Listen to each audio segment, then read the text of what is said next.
you didn't fail at marriage. You can still have marriage. Yeah. You didn't fail at relationships. You can still have relationships. This one situation, didn't work out. You can't, it's not a success. I mean, you're not still married, right? So it's not a success in that sense.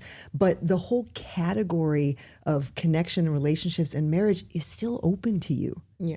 That still exists for you. So it's like I use failure in the very temporary sense. Yes. For me. No, Again, totally y'all can disagree. understand. Being able to see it as a learning opportunity to grow from and to see what areas in your life you can work on as well, on yourself.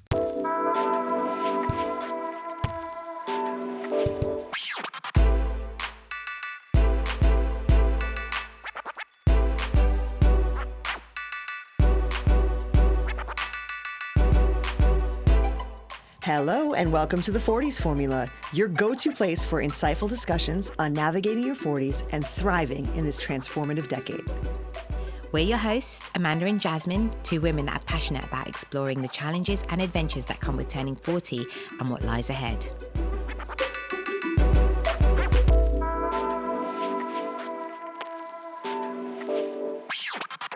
So today on the Forties Formula, we're going to be diving into a topic that we've not covered before, and that is divorce. So with us today, we've got Shumei and Sophie Leong, and they're both going to be talking about the legalities and the emotional effects that divorce can have on families and couples. So firstly, it feels like divorce rates in the 40s are on the rise.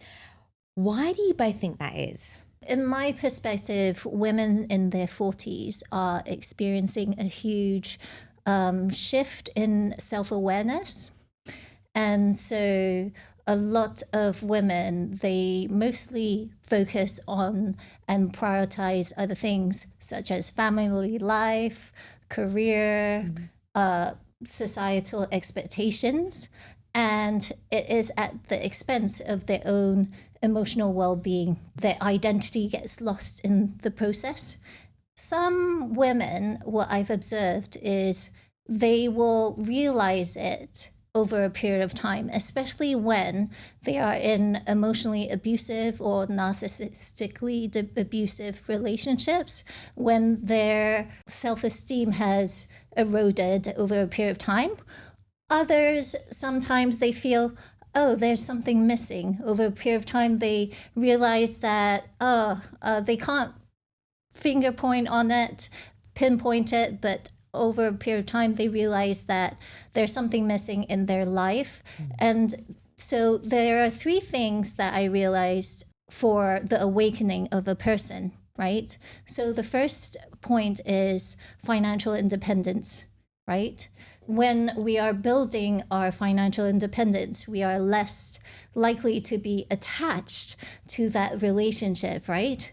Because a lot of people, they marry due to financial security, etc. Not all, of course. The second thing that I've observed is really about the deepening of self-awareness. So when we're talking about self-awareness, being aware of the unhealthy behavioral habits that has been formed in the relationship. So it could be emotional abuse, but it could just simply be that, things are misaligned. Because over a period of time in a marriage, people evolve. We got this idea of the happily ever after marriage where you marry this person and they don't evolve, but people grow over a period of time and there's this disparity. Maybe your values have changed and maybe your perspectives and your desires have changed as well. So that's the second one that I've observed. And the third one is a lot of women, they generally get emotionally exhausted when they shrink themselves to fix the marriage. Nowadays, the women that I see in my private practice, they're not willing to shrink themselves anymore. They're not willing to compromise. They want to live an authentic life based on their terms. What I've observed is women today, they are no longer willing to be in that relationship because of survival.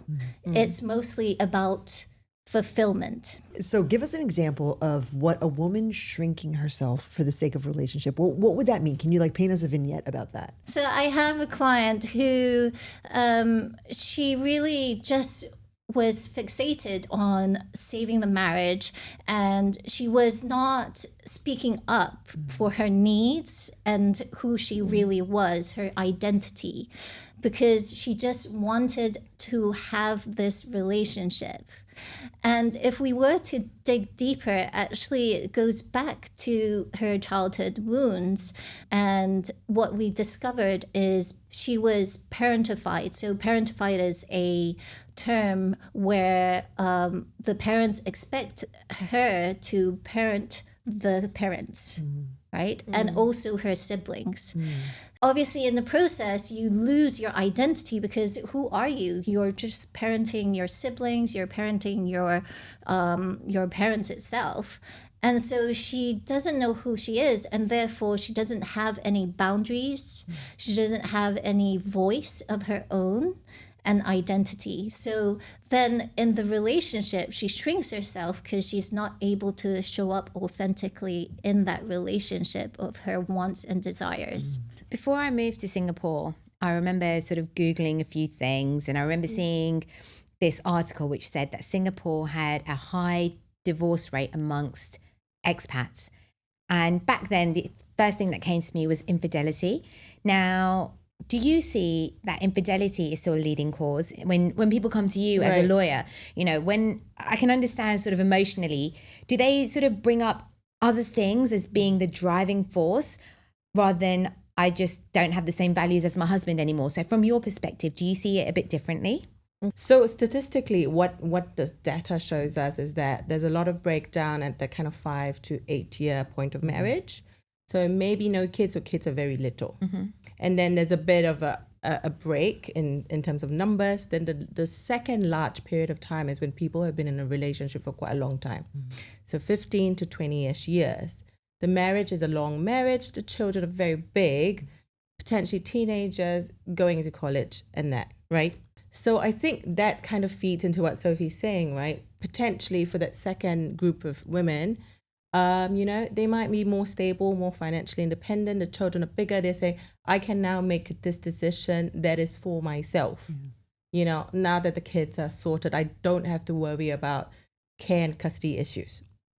Now, with that, actually, there's also some research in the UK, and this piece of research is quite controversial. It's called the Family Law Menopause Project, and it speaks about how the relationship between divorce and menopause, and they suggest that there's a link. I think out of the respondents surveyed, something like 70-ish% said that they felt that there was a link between symptoms and the actual breakdown of their marriage. I can see that. Yep, I can see absolutely. that totally happening. Absolutely. You're going through all of this stuff and your husband thinks you're batshit crazy. Yep. Right. It's like, who is this woman? I did not marry this woman. And then internally you're like, oh my God, he's fucking pissing me off. Yeah, because all of this stuff is irritability, right? Mood swings, vaginal dryness, things that like your husband's going to notice. So I get it. Right. And it's potentially also controversial because, some people might think, well, it minimizes the woman's right to make a decision anyway. Yeah. And both could be true, right?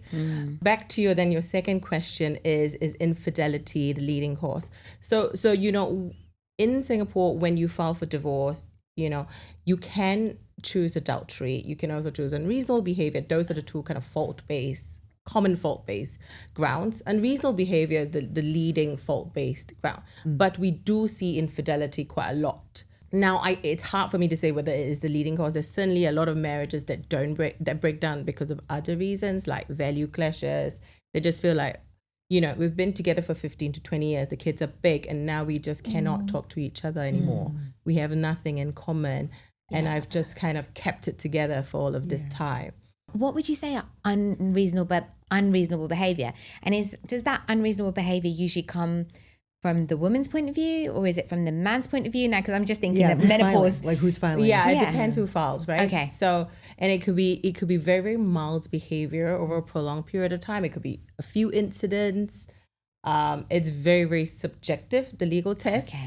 So very wide ranging. Anything from extremely abusive behavior to like this person's incredibly messy and doesn't talk to me when I And come that's home. unreasonable, right? Yeah. And correct me if I'm So wrong. Adultery, you have to prove it here, right? You have to Right. have a documented instance of adultery, which is why, like, a lot of times it goes to unreasonable behavior because it's like I can't prove it to you, but I know it happened. Yeah. Right. Okay. So you don't have to prove it happened, and that you don't have to have a video of two people having sex. But you have to have like a text, right, or like a. You need something else. You need to show basically that there was an opportunity to commit adultery and an inclination. So these two people have spent a lot of time together. So, earlier before the podcast started, you talked about Your that, work that wife. person with the colleague, that female colleague, right? Yeah. Or male colleague over a prolonged period. And then they went on a business trip. And then they went away for a weekend. Okay. And then there was a lie. Yeah. Right? So you kind of put the pieces together. So, a colleague who they're spending a lot of time with, they want to on a business trip. Is the business trip enough to show?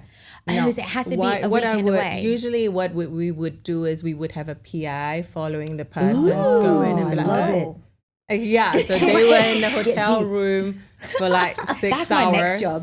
And then they would come out. And Juicy. usually I think, people, we're human, right? Yeah. So, foreign country, you're relaxed. And then there's a bit of hand holding Defenses and are down. kissing and Yep. something. And it's like, okay, we put the pieces together. Yeah. There's probably going to be adultery. That's very interesting. Yeah, and then of course there will be text messages and emails and other things as well. Divorce in your 40s or in your older years is very different to divorce when you're younger, say pre-kids. So let's say you've got kids, you've got shared assets, you've obviously got years of history. Right.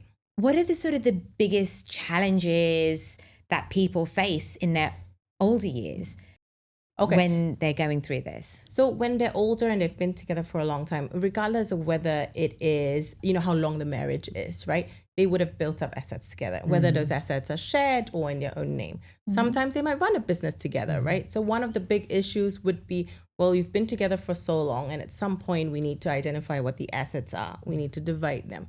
So a big one for long marriages would be, well, what are the assets, right?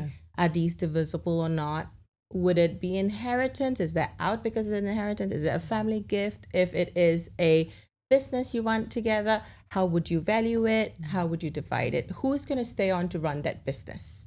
Because presumably post-divorce, two people are not going to want to run a business together, right? Yeah. And then, of course, there are other issues in relation to, is the woman financially dependent or not? What does the future look like? Are they going to reskill and go back to work if they've been financially dependent on their spouse or partner for a very, very long time?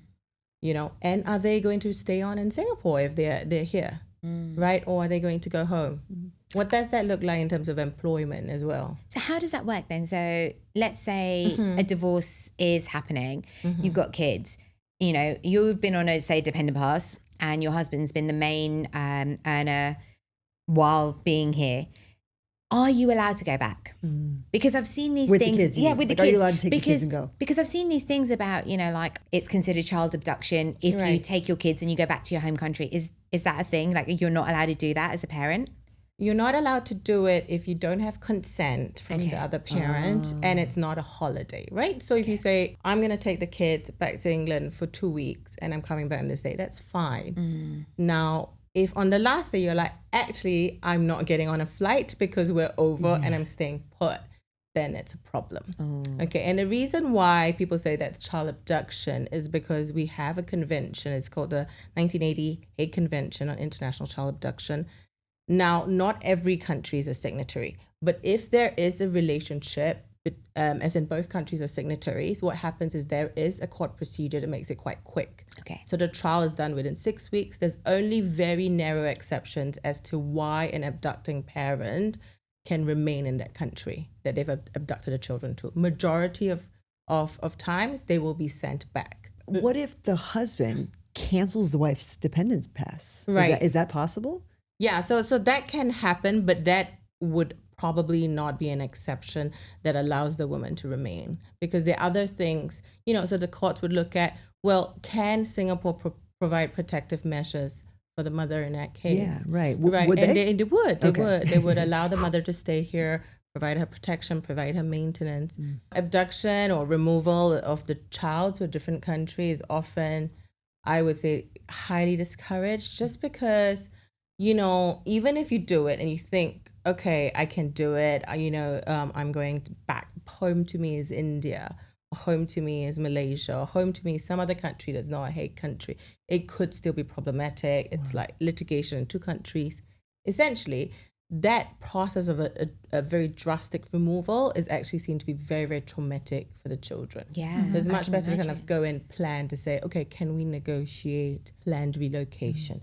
Maybe not now. Maybe when the kids are 13 or 16 or some milestone for them, and what does that look like? So if someone is considering a divorce, Right. what are the sort of steps that they should prepare for or think about if they're obviously just considering it? Like what sort of things should they be sort of, thinking about? I always say there are 4 steps. One is to pause and reflect, because it's really important to understand what is actually happening in the relationship. Often in a relationship, it kind of highlights past childhood wounds or behaviors that show up. And we will not know until we dive deeper into discovering that. But when you do, then you can know where you stand in the relationship. And that gives you clarity on how to move forward, right? And so for the second step is to get informed, right? So getting informed is on a legal stance, having legal awareness. Thankfully, we have wonderful lawyers like Shumei. Financial awareness. And third of all is emotional support. So from professionals like myself, because when you go through such traumatic experiences, it is even more critical to have emotional support. Of course, some will think about the financial burdens. So finding that emotional support wherever you can is crucial. I have a few clients that go through the divorce process. When they are going through the divorce process, it's very difficult. It's very challenging for them because they feel the emotions and they sometimes are trauma bonded to the person, even though they know on a logical stance that that person has hurt them very deeply. Third of all is building a support system, which I kind of touched upon, whether it's your friends, whether it's your family, or even your colleagues, because it's so important. When you're going through divorce, it can feel very lonely. Being with women who perhaps have gone through similar things, who see it in a positive light, not to drag them down with negativity, of course. It's important to feel that support, to be seen, to be heard, and to feel deeply supported. The fourth step is to prepare for the future, because when you're going through divorce, yes, it is an end to a chapter in your life. And you might feel like it's a so-called failure, but it's not. I would gently encourage you to see it as creating space for yourself, for self-growth and healing, because what happens in a divorce is it highlights certain things that you might not have addressed, behavioral patterns that you that arise from your childhood, to heal. So it creates a more aligned future for you to actually thrive in your life. Can I counterpoint that I actually do view my divorce as a failure? But let me comment on how I mean this.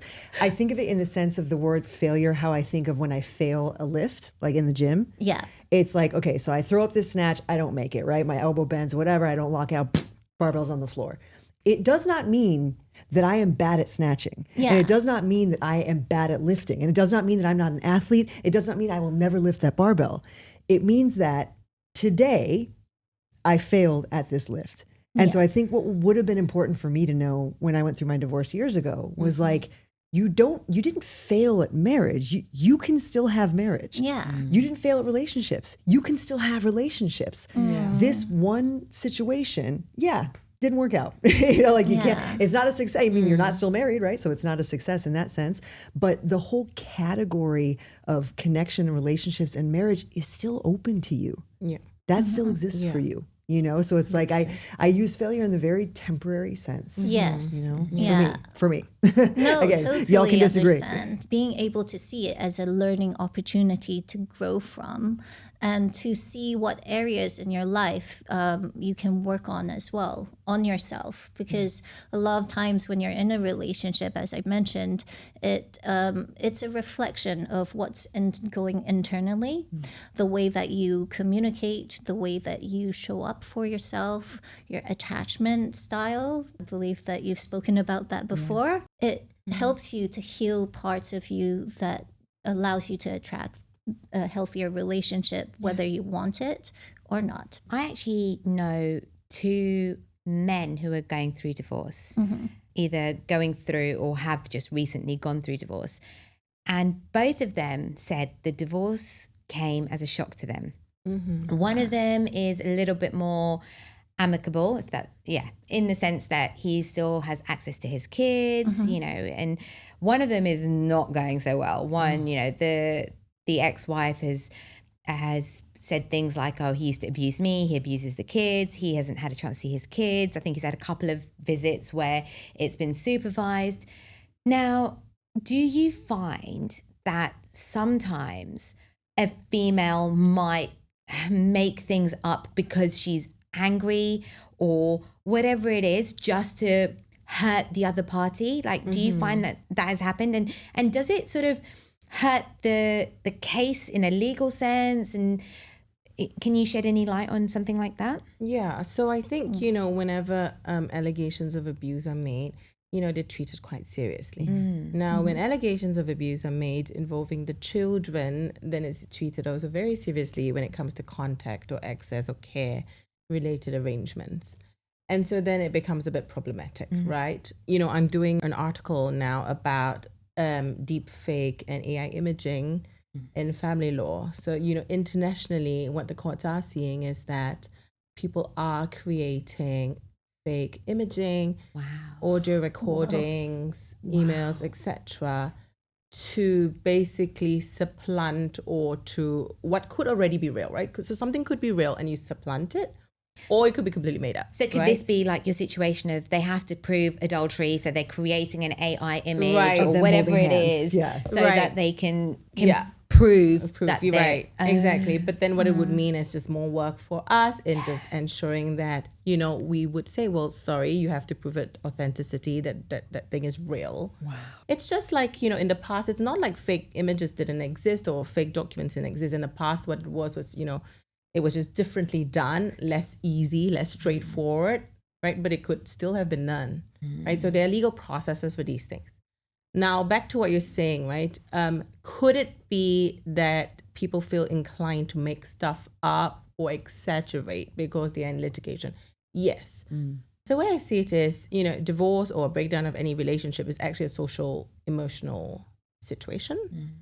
And the legal proceedings are there to kind of say, okay, this is what happens in terms of both parties' rights.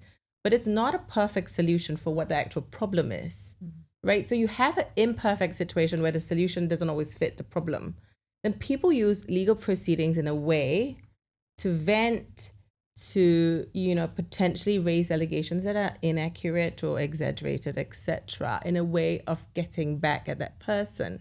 And obviously that is a typically ineffective strategy, and also a strategy that is incredibly hurtful to both sides in the longer run, and with the children as well, because there is so much evidence that really children do benefit from having 2 parents in their life rather than a parent who is, when you talked about your friend who is alienated or has no contact with their kids for a prolonged period. And sometimes I guess people can see spouses in a situation, whether men or women, they can see the child as another asset. Like, how do I, if the child is whole, how do I carve up the child's time? Like, it becomes a zero-sum game. If you want more time, you're taking more time from me. And therefore I need to fight very hard. I mean, I don't know. If I had custody of the kids, I'd be like, oh, you can take them. I'm like, you know what? All's forgiven. There they are. So how do you deal with a situation then if kids are involved? Like, do you find that people do want to have split custody, or do you still see that, women tend to get more of it? Like, what's the situation like here in Singapore? Right. So custody, the term in Singapore means parental responsibility, joint decision making over major decisions. Okay. So it's like education, religion, health. So this sort of decisions really, you make it maybe a few times a year. Now in Singapore, most cases will be joint custody. The thing that people fight about is what we call care and control. In different jurisdictions, they might call it parenting time or residence rights. But basically, it's the right to live with the children for majority of the time. And in Singapore, assuming children are young, the mother, it tends to be the preferred carer. A lot of times, not always the case, the mother tends to also be the primary caregiver since birth, right? So most cases, the mother will have care. But we do see many, many cases where when it comes to slightly older children, that care is shared, right? It could be 1 week on, 1 week off, or some sort of alternating days. And that works if both parents are fairly evolved and fairly cooperative in their ability to share care. And I've definitely seen families who, if they can afford it, what they do is they actually have 3 residences. The family home stays intact. And the parents then rent or have a small apartment or studio elsewhere, and then it kind of come in and out of that family home. I see what you mean. But that tends to be very much in the minority because, you can imagine it involves very high level of maturity. Yeah. Yeah. Do you find that though now? Like, do you feel that divorces are more amicable than they used to be, or it's not as much? And a lot of the times the divorce seems to still be quite a bitter subject. In Singapore now, you don't have to rely on fault. You can either separate for a period of time, or you can, by mutual agreement, file for divorce. So because of that, there are more amicable divorces. Statistically, not many cases will fight to the bitter end. Okay. I think the problem I see, or the issue I see when it comes to expat families, is that a big part of it is the issue of location of the children. That's a big one. And then just like international assets around the world, right? So sometimes it makes it a little bit more difficult. Sometimes there are 2 jurisdictions involved. One party might file in Australia or UK or the US or wherever they think they're better off financially, and someone else might file in Singapore. So then that's another layer toward the dispute. But it doesn't mean majority of cases are still very much uncontested in Singapore. Yeah, what was that term that got very popular a few years ago? The conscious uncoupling. Oh, that was a Gwyneth Paltrow thing. Yeah, right? that was. Conscious is there more of conscious uncoupling these days? Obviously, divorce can be very emotionally draining. What sort of challenges do you see people having, not just during, but also afterwards as well? They tend to self-blame. They blame themselves for their so-called failure. And yes, Amanda said. So is it more self-blaming rather than it was his fault? I'm just kind of... Sometimes it's a bit of a balance, right? But a lot of times it's the women that come to me, they blame themselves, but also realize that, it's not their fault. But somatically, their body knows there's something off, right? And talking about the trauma bonds, that they've had with this person, because they've invested so much time with this person. And if we're talking about your nervous system and your chemicals in your brain, you're actually addicted to that person in a sense, even if that person is narcissistically abusive or emotionally abusive as well, right? And so what I've seen is that they have this fear, guilt, or shame that is going through their minds and their emotions of I'm not enough, or they fear that they don't have enough time to, especially for women in their 40s, to rebuild their life as well. So through the process, I help them to reconnect to themselves, rebuild their sense of self, and then move forward from building their future. After divorce, is there anything legally that needs to be done, or does it kind of legally everything stops once the divorce has taken place. Right. So once there's a court order in place, that should be fairly final. But what we see is, and potentially linked to what Sophie was just talking about, is that really the co-parenting relationship carries on. Yeah. So, this person, which, maybe there was a deeply hurtful breakdown, but you still have to communicate with this person all the time about the children, about maintenance, right? So these are the two areas where there could be continuing disputes over the children and over maintenance. Lack of payment, blocking of access, just difficult access arrangements. Abuse can still continue even if parties are apart and could have two separate homes. But there's all sorts of things that could still happen. Sometimes abuse could happen also through children. Financially, let's say someone moved to Singapore, they were here on a dependent pass, they didn't really work during their time here, so didn't actually build up any of their own savings. If they were married to, say, a narcissistic person who did have control of everything, what can the party who was the dependent do in order to get some financial control? Is there any sort of rights in place for them? So through the court process, there would be, what we call discovery, which is basically the disclosure of things like bank statements and expense lists and, receipts and all of those things. I think the issue a lot of times with such relationships is that the woman, you're talking about a female dependent, just has no idea what's happening for years. And only thing they might have in terms of knowledge is one joint account and a fixed sum coming in every month and potentially a supplementary card. And so that lack of visibility in a sense is a little bit problematic going into proceedings, not having any information. But there's certainly ways that we could support a client to say, this is what we could do to find out. Now, where a person comes to me and say, I've been together for 10 years or 8 years or whatever, but I haven't contributed financially towards the assets, then potentially they are weaker compared to if they were to divorce in a different country, like their home country, if they had the ability to file elsewhere. I didn't realize that. I thought it would be That's similar. why we did it here. So my ex-husband and I were both American. I'm still American. I think he is too. And we divorced in California because it was very, very easy. Right. So California, for example, is a 50-50 state. Yeah, very correct. clear. Very clear. England is actually generally 50-50, although there are exceptions as well. But Singapore isn't automatically 50-50. Okay, can we not discuss this because I don't want my husband to hear this? I'm tune out now. Sure. So it's not 50, but that's interesting. It's not automatically 50. It could be for longer marriages or where both parties have contributed a little bit financially. That's I had no idea. Wow, that's interesting. Yeah. So then so for expats, it may be beneficial then to file for divorce in your home country. If possible. So what we would do is, if an expat client came to see me, the first thing I would do is to check off, which jurisdiction can she file in? Interesting. Right, and I would look up all the jurisdictions and then we set up a kind of a group meeting with all the lawyers and all the jurisdictions, and then we'd say, this is the jurisdiction, we're doing it. Obviously, I'm just using this as an example. Sure. That the husband wants to file in Singapore because he's been the main earner. It's his finances.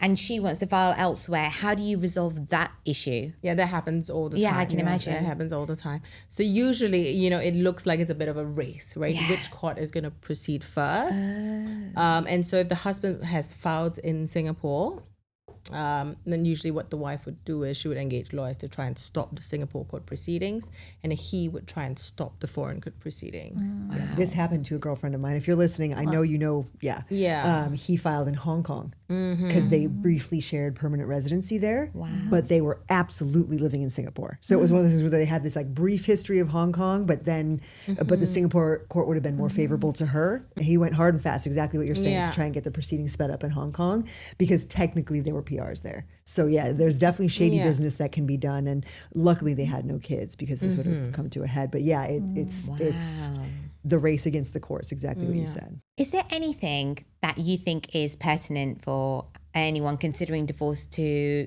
know or think about that I haven't asked you guys? Is there anything that you think Divorce hacks? Yeah. Divorce hacks you should be aware of. And so actually when a client first sees me and if I see that emotionally quite distraught, not the most stable or in a great place yet, actually the first thing to do would be to get emotional support for yourself. Because, there's so much research on the brain and how really if your prefrontal cortex is just overwhelmed, right, you cannot think logically, you cannot make good decisions for yourself or your children, right? So emotionally, you need to look after yourself, then kind of take second step. So I always think more information, more education is always good. Right, then you can take those steps like, okay, I need to start collecting my financial statements, I need to start listing out my expenses, etc. It's really important that when someone says, okay, I believe I'm a victim of abuse, to say, well, in addition to seeking help for themselves, to actually write down and document what that means. Because if someone came to me and said, I'm a victim of emotional abuse, like that's not going to mean anything for me to be able to provide them the advice, right? So they need to say, on this day, he like threw something at a wall, or at this day he yelled at me and called me names, and at this day, etc., etc. So that needs to be documented very, very well, and where there's objective evidence to have that recorded. That's what I was going to ask. So there needs to be proof, or ideally proof, Okay. if not witnesses. Our definition of abuse is very, very wide, that it now includes sexual, physical, and also psychological and emotional abuse. And it could be one instance, it could be a course of conduct, and there are many protective measures now in place in Singapore that could protect a victim or a survivor from abuse, such as like you could try and get an order to just say stay away from me, or no contact, no communication order. And really, abuse is something that we see affecting all sorts of women and men. Right? It's not just, a lot of times people think it must only affect the stay-at-home mother who has very little financial control. And yes, that's one part of it, but also it really does affect all sorts of women and men. You'd be quite surprised actually what kind of women come through the door and seeking for support, because they could be high flyers. And they are strong, they're independent, they have it all, but behind doors you don't know what's going on. Not to judge yourself when you're going through this process as well. Be gentle with yourself if you are going through this. It's important to seek help and support. The trauma-informed perspective of abuse. For me, I don't diagnose people. Just to highlight and make sure there's a disclaimer in it. If you think that you need a diagnosis, etc., then you go and see a psychologist, etc. Through a trauma-informed lens, what I do is, identify certain behaviors, but just work with what's in front of me at that point of time, right? So just wanted to be very clear on that. When you look at certain behaviors and a diagnosis as well, it's hard to tell sometimes. And so it's really based on how you feel. And I want to let the women know on this podcast, even the men, right, that are listening. In the DSM, it says you need to have 5 out of 8, criterias. No, to me, in a trauma-informed lens, is you experience this, and let's work on it, get emotional support for that. We are coming to the end of the podcast now, but I don't want to end on a downer. Yes. So cheer up, ladies. So I do want to ask, what is your 40s formula for thriving after a divorce? Now, if you were to give some advice to women, how they can look at this in a positive light, what could you say? My 40s formula is pretty straightforward. So it's reclaim, so rediscover who you are, which is the process of reconnecting to your sense of self through the healing journey. Bring some compassionate energy within your space, right? So rather than judging yourself, just acknowledge where you are at that point of time and be gentle with yourself. Second step would be to rebuild yourself financially, emotionally, personally, just building that foundation of your house again. And third of all is to redefine what is love, success, and happiness on your terms, not on anyone else's terms, not on society terms, not your mom, your dad, or your family, just you. That is the formula, 40s formula for me for my clients and the people listening to this to thrive in their life. Oh, that's lovely. Love that.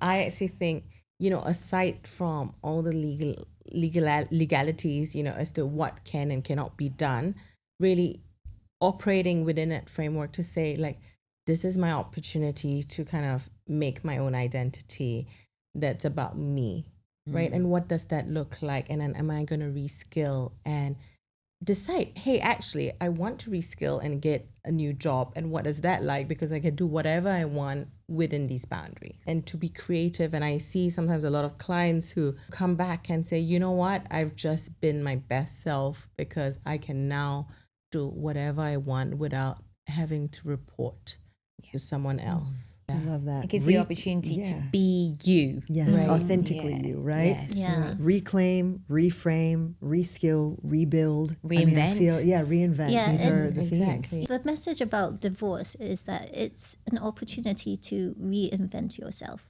That's what I wanted to drive the message. Yeah. It doesn't have to be the end. No, it's not the end. Yeah. I mean, we're always continuously growing if you choose to. Thank you so much. It's been wonderful having you both here and sharing your insights on the legal matters and the emotional matters. So thank you, Sophie. Thank you, Shumei. Thank you. It's been an honor. Thanks so much for having us. Thank you. Yeah. Guys, you know how much we love coffee. And if you want to show us some love, you can get us one. Just visit buymeacoffee.com/the40s formula. Cheers. Before we go, please remember to hit subscribe and take a moment to support the 40s formula by leaving a review on your favorite podcast platform. Your reviews will help us to reach more people and allow us to continue to bring valuable content. It should only take a moment, and it's a free way for you to support the show. You can also stay updated with the 40s formula by following us on Instagram at the 40s formula, all one word. We share behind-the-scenes insights, episode updates, and much more, so please be sure to hit that follow button. We appreciate your time and support. Thank you for being part of this community, and we'll be back next week for more empowering conversations with inspiring guests. Bye. Bye.